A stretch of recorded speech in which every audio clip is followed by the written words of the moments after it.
Agora eu vou falar para vocês sobre o ABC da degeneração vertebral, como que costuma degenerar. Adoro esse artigo, porque ele dá meio a ordem que as coisas acontecem. Então tem uma carga muito grande no núcleo pulposo, então começa a desidratar o disco, a gente vê isso todo dia. Depois essa carga vai transmitida por ânulo fibroso, que é essa membrana, né, esse colágeno que cobre o núcleo pulposo. Tem uma carga nas placas terminais dos corpos vertebrais, aí vai ter os modiques, né, as alterações degenerativas das placas terminais, e da medula óssea adjacente. E por último aqui, vai sobrecarregar posteriormente as articulações facetárias e ligamentos amarelos e acaba gerando estenose do canal foraminal.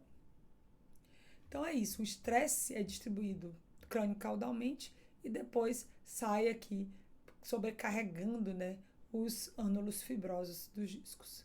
Então por isso a gente vai ver que no processo de envelhecimento é normal o disco começar a desidratar. Então tem quem gradue, eu prefiro dizer que o disco está normal, começou a desidratar, né? Um grau 1 seria um alto sinal uniforme T2. O grau 2 já tem uma linha horizontal de baixo sinal.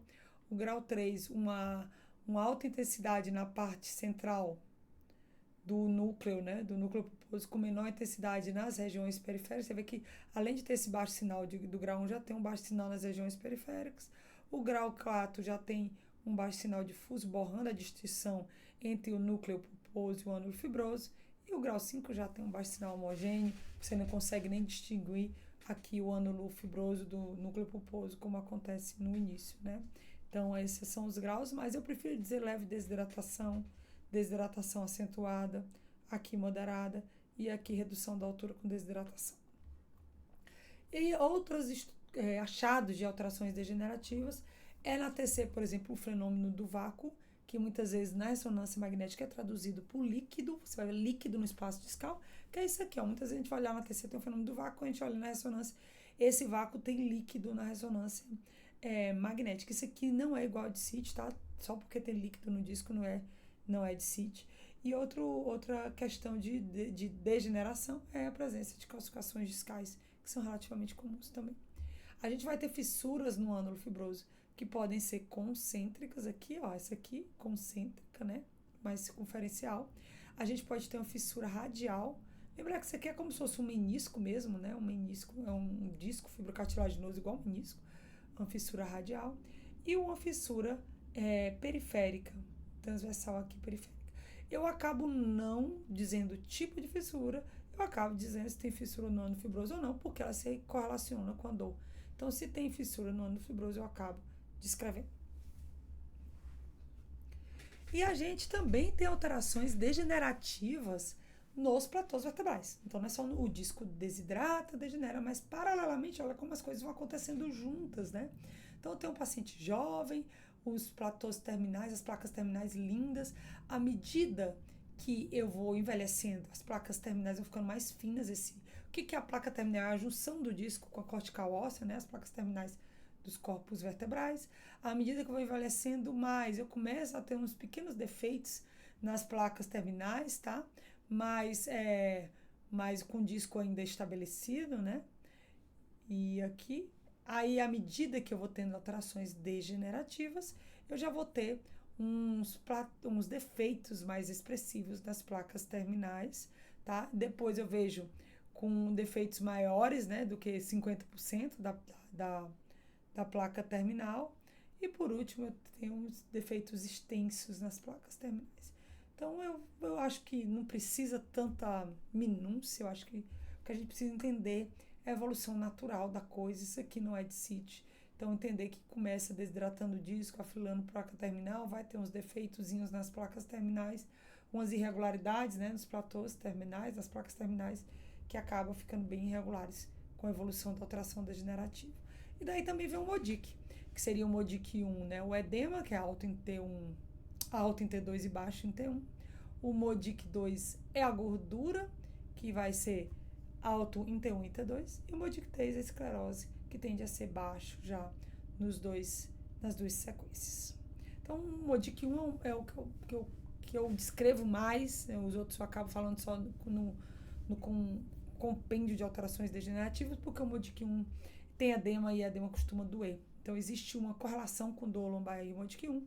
Então, eu meio que tem uma frase para descrever o MODIC 1, que é esse edema do platô vertebral, tá? Os outros eu não acabo não descrevendo com tanta minúcia, eu boto alterações degenerativas.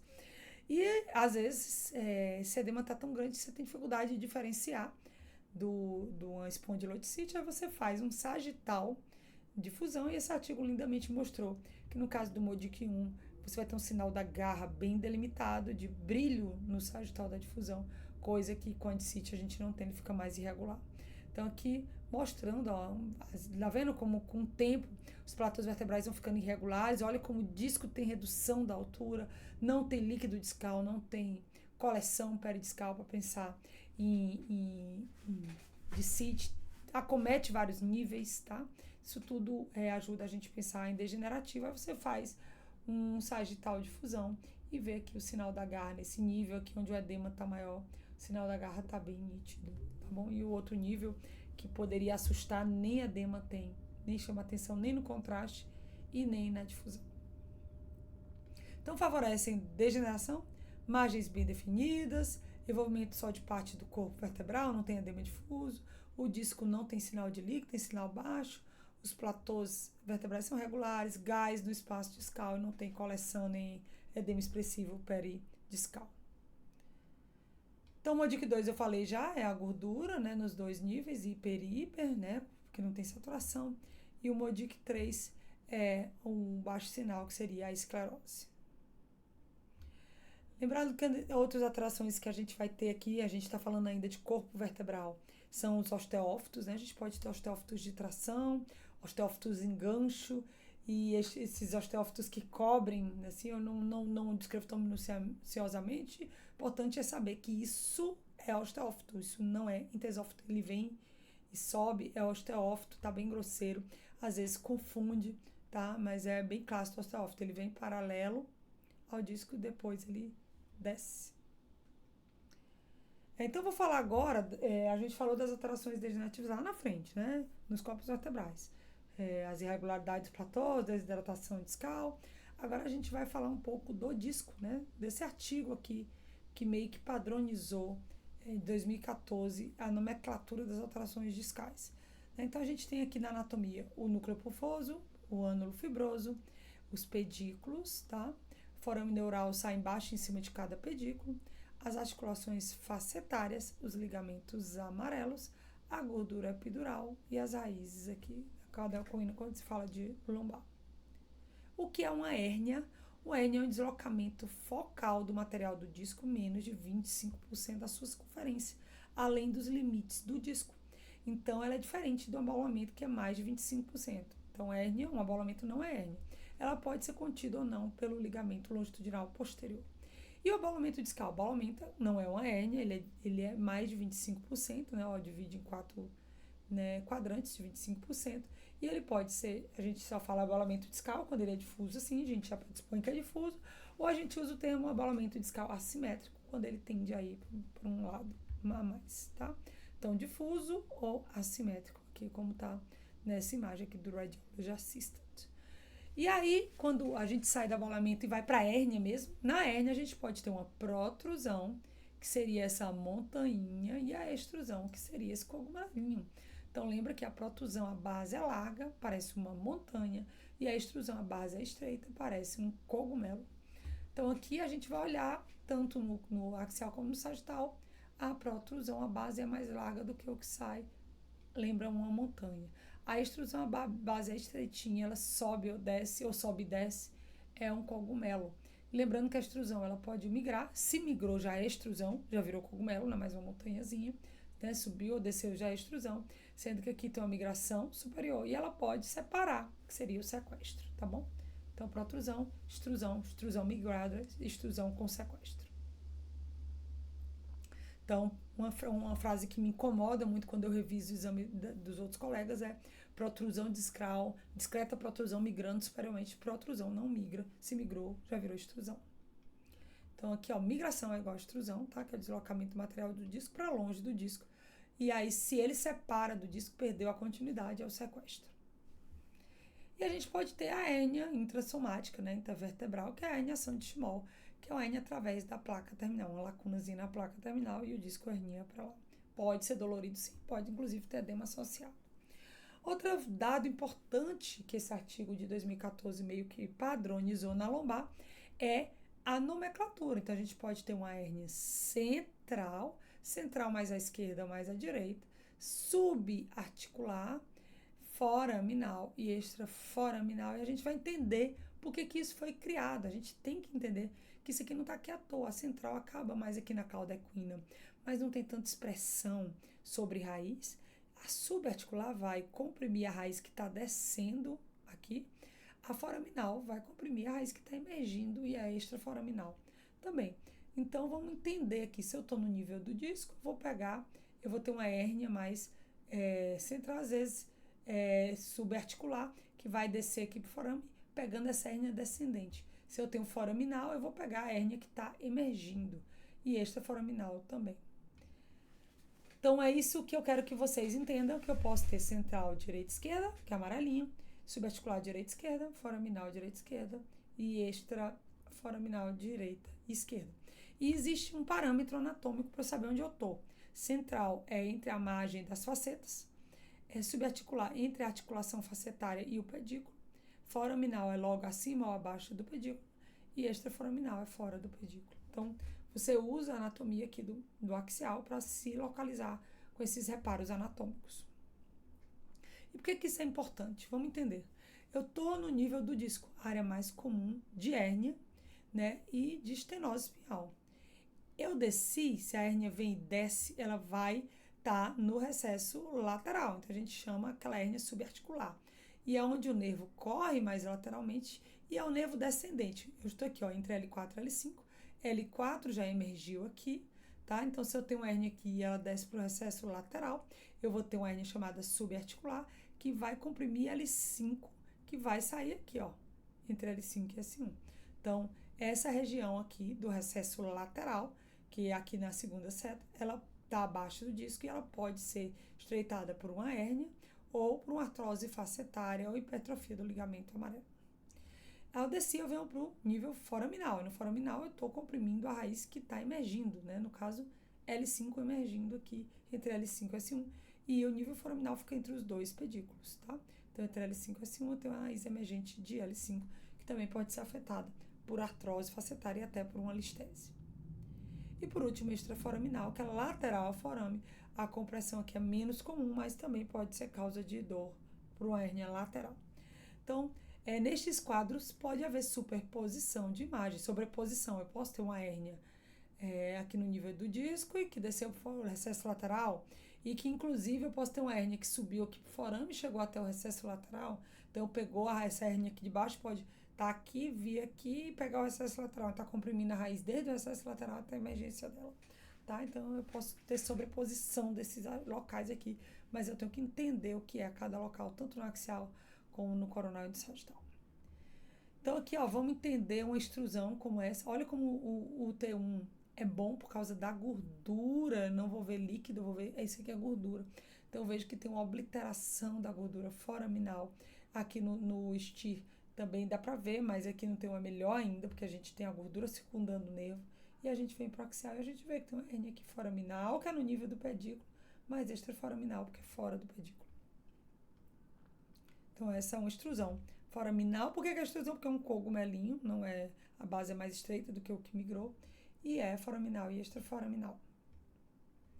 Então, entendendo aqui, resumindo, nível do disco, vou descer, aqui eu já tenho um recesso lateral, então, no nível do disco, logo acima dele saiu já uma raiz, e eu tenho a outra raiz descendo aqui no recesso lateral, que seria onde teria uma hérnia subarticular, né, entre a faceta e o pedículo.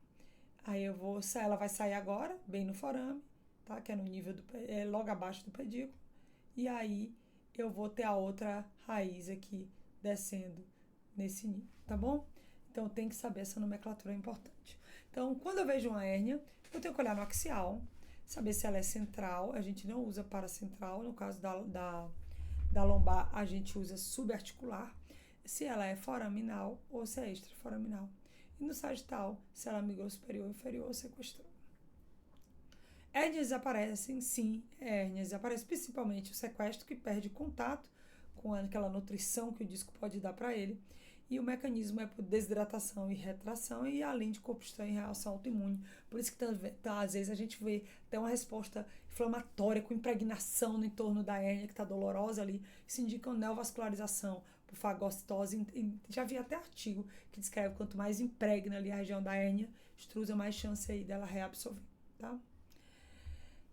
Então, tratando desse conceito de instabilidade, a gente vai ver que a gente pode ter instabilidade, né? Dessas instabilidades verticais, que a gente amplamente fala, da fratura por compressão, ou até fratura traumática, mas a gente também tem instabilidade horizontal, dos elementos que a gente viu que dão estabilidade aqui posteriormente. E quais são os sinais que eu vou olhar para a coluna? Eu não vou descrever no laudo instabilidade para não assustar, mas eu sei que ela já está sofrendo uma certa instabilidade.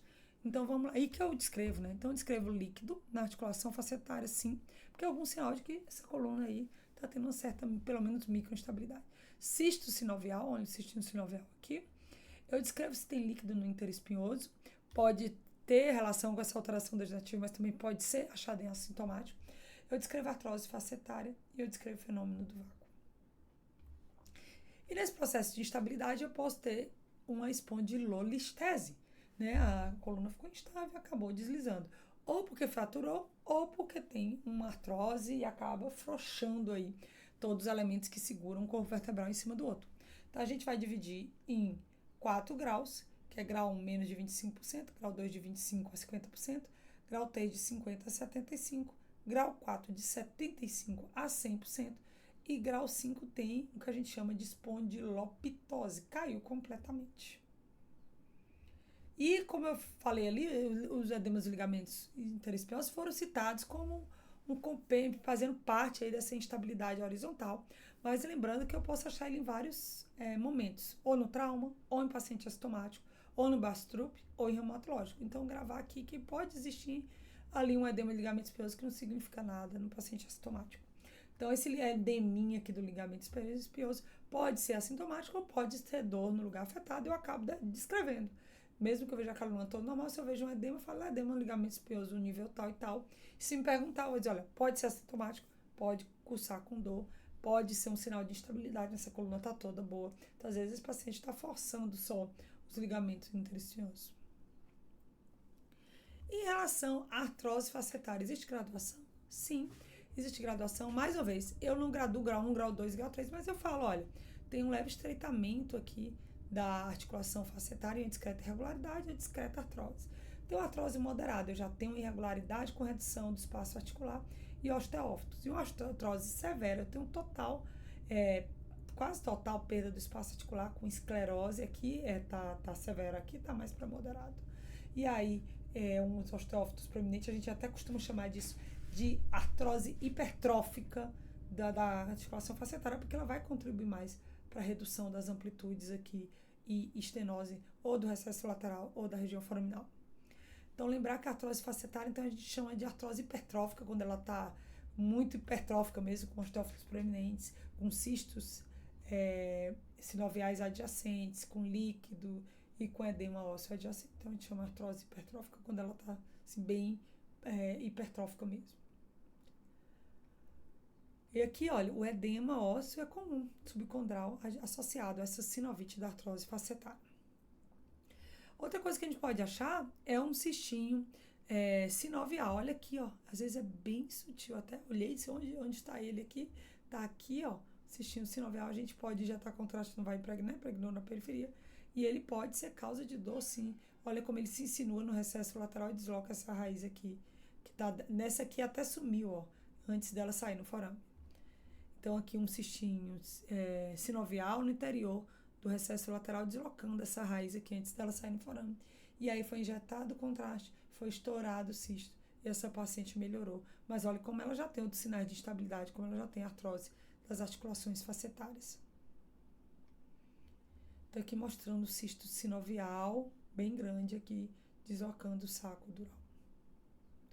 E outra estrutura que a gente vai analisar são os ligamentos amarelos, né, que recobrem aqui posteriormente, cobrem as articulações facetárias, e olha como ele pode estar espessado. Então a gente tem espessamento dos ligamentos amarelos, que faz parte desse compêndio de coisas que acontecem na degeneração da coluna. Então, acontece artrose facetária, líquido na articulação facetária, espessamentos e ligamentos amarelos.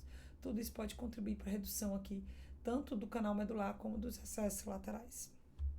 E quando a gente vai falar de estenose, né? Vamos entender. Eu posso ter estenose aqui do canal central, eu posso ter estenose dos recessos laterais e eu posso ter estenose do forame.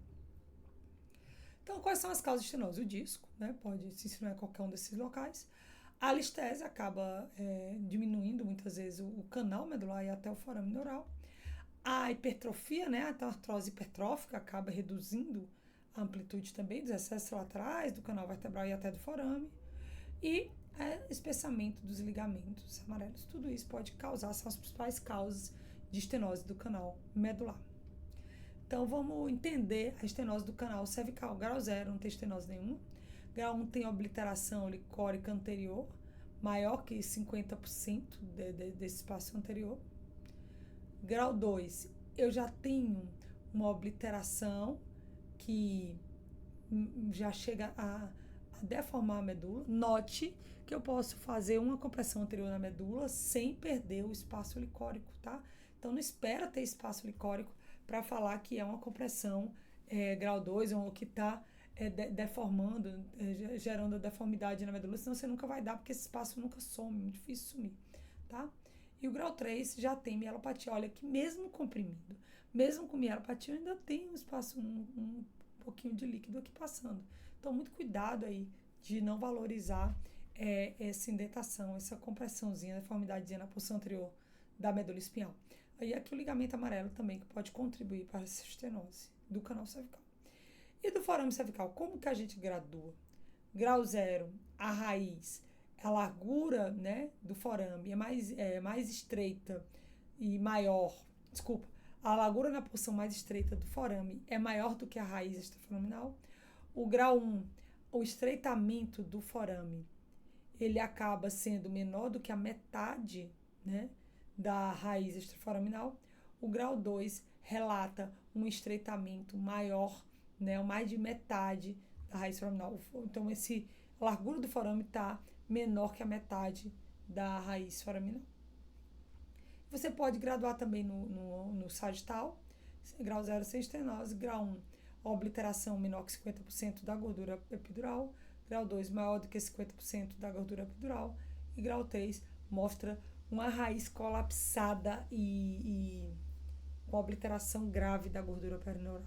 Então, lembrando que é difícil graduar no sagital, porque a gente acaba fazendo cortes retos, né, essa marcação convencional. E para ver o forame direitinho, a gente tinha que fazer uma marcação oblíqua. Lembrando que as técnicas 3D volumétricas acabam ajudando aí. Quem consegue já fazer isso com resolução boa pode ajudar a ver melhor os forames no sagital. E a estenose lombar? A gente pode medir o ósseo, que no canal lombar é maior que 12 milímetros, e pode medir o ângulo, a área do saco dural. Então, vamos ver aqui. Então, eu posso ter estenose central, no recesso lateral e foraminal. Então, os tipos de estenose. Aqui, eu posso ter central e lateral, que é no recesso lateral e foraminal. Então, vamos ver aqui no nível normal, ó, as raízes da quadrícula bem distribuídas e a área do saco maior do que 100 milímetros quadrados, sem estenose nenhuma, né? A gente vê aqui, ó, saco dural maior que 100, sem estenose nenhuma. E aqui embaixo, a área já viu que tem redução aqui, e a área, então eu não gosto muito de diâmetro ósseo, porque muitas vezes o que causa compressão são as partes moles, eu gosto mais da área do saco dural. Mesmo assim, ó, tem menos que isso, na verdade, tá dando 30 milímetros quadrados, então estenose absoluta menor que 70 milímetros quadrados. Então, olha que não tem olha como o axial tem ajuda a ver bem essa região. E existem outros critérios, existe outra classificação que você vai olhar para as raízes, né? Então, tem a leve, você tem uma obliteração do espaço licórico anterior, mas as raízes ainda estão bem separadas. O grau 2 seria a moderada, você já tem um agrupamento maior das raízes, não sendo possível individualizar todas, assim, elas já estão mais aglomeradinhas. E o grau 3, elas já estão completamente em bloco, né? Então, eu diria discreta, moderada e acentuada. E a estenose do canal lombar? A gente vai olhar para o eixo, né? Para o sentido. Vamos entender. Aqui é normal, eu tenho gordura circundando todo o forame lombar, né? Aí a gente pode ter uma estenose discreta ou no sentido horizontal ou no sentido vertical, seria a grau 1. Quando a gente tem obliteração nos dois sentidos, a gente vai ter a grau 2, obliteração completa da gordura, e grau 3 a gente já tem deformidade da raiz. Então, aqui mostrando uma frase que me incomoda, né? Abaulamento discal reduzindo a amplitude dos forames neurais. Se eu tenho um abaulamento discal aqui na porção inferior do forame e eu tenho gordura circundando toda a raiz, não é expressivo esse abaulamento. Ele não seria nenhum grau 1 que eu teria que ter num sentido aí, a obliteração da gordura. Então, o laudo que eu proponho é abaulamento discal que toca o saco dural e se insinua nas porções inferiores dos forames neurais, mas forames neurais com boa atitude, porque esse aqui não chega a ser nenhum grau 1, porque eu não tenho obliteração em nenhum sentido. Então, sempre, outra dica, olha forame no T1. Olha no T1, porque aí a gordura vai estar brilhando aqui no forame e você vai delinear melhor as hérnias, tá? Então, aqui, ó, mostrando como às vezes é difícil ver no estio uma hérnia hidratada. Olha aqui no T1, como você vê melhor obliteração no forame. Olha todos os outros níveis como é melhor de ver. Então, aqui, desculpa, o T2 já é melhor de ver, e no T1 melhor ainda de ver. Olha a diferença, olha como está completamente obliterado no T1. Então, é uma extrusão discal extensa, eu falei que pode ter em dois locais, então ela é subarticular e foraminal, e obliterando completamente o forame neural, mas o T1 é o melhor nível para ver. Ó, já esse aqui, ó, tem um abaulamento que se insinua, mas não tem obliteração em nenhum dos dois sentidos dos planos gordurosos circundam a raiz. Tá? Lembrando de alguma peculiaridade que vale a pena lembrar, que a gente lá em cima olha a atlanta occipital, posso ter artrose atlanta occipital, existe graduação para isso também. Eu posso ter artrose, então isso aqui é uma artrose atlantodental entre o atlas e o dente do áxis, e aqui um atlanto axial, que são as massas laterais. Então essa é a atlanta axial das massas laterais de C1 e C2, e aqui é atlanto dental. Tá? Então é isso que eu queria falar de alterações degenerativas.